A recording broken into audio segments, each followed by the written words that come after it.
দেখেন অনেক জায়গায় দেখা যায় যে ছেলে পরীক্ষা ফেল করছে, ফেল করে না? একজনে বলছিল, ভাই আপনার ছেলে তো ফেল করছে। কয় আলহামদুলিল্লাহ। কইটা কেমন কথা, ছেলে ফেল করলে আলহামদুলিল্লাহ কর? কই যে আমার ছেলে যে পদের, ও যে ফেল করতে পারবে এটা আমি আশা করিনি। এটাও তো একটা যোগ্যতা যে ফেল করতে পারছে।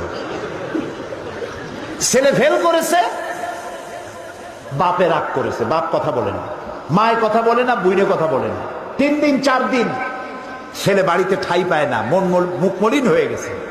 এখন তার বন্ধু আছে, ও যেমন বল্টু, ওর বন্ধু আছে মন্টু।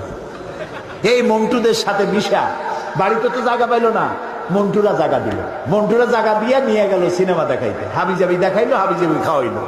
আপনি মুখ কালো করে রাগ করে আপনার ছেলেটাকে সর্বনাশ করে দিলেন। উচিত ছিল বাবা ফেল করছিস, ফেল তো মানুষই করে, হয়তো কোনো ভুল করেছিস, ভালো করে পড়, আগামী বছর পরীক্ষা দিলে আমি দোয়া করবো আল্লাহ তোরে ভালো করবে, এই ছেলেটা আপনার হাতের মুঠায় থাকতো। ঠিক না ভাই? কত ক্ষতি আমরা করি না বুঝিয়া, কত সর্বনাশ করি।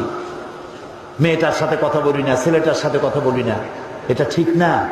ছেলে মেয়ে এক জায়গায় বসে খান, তারপরে ভালো একটু মাছ বাচ্চার কাছে তার থালে উঠায় দেন, তার মুখে খাওয়ায় দেন, বাচ্চা খুশি হবে, বাপের প্রতি আকৃষ্ট হবে, এবং এই ফাঁকে তাকে নসিহত করেন, ভালো ভালো কথা বলেন।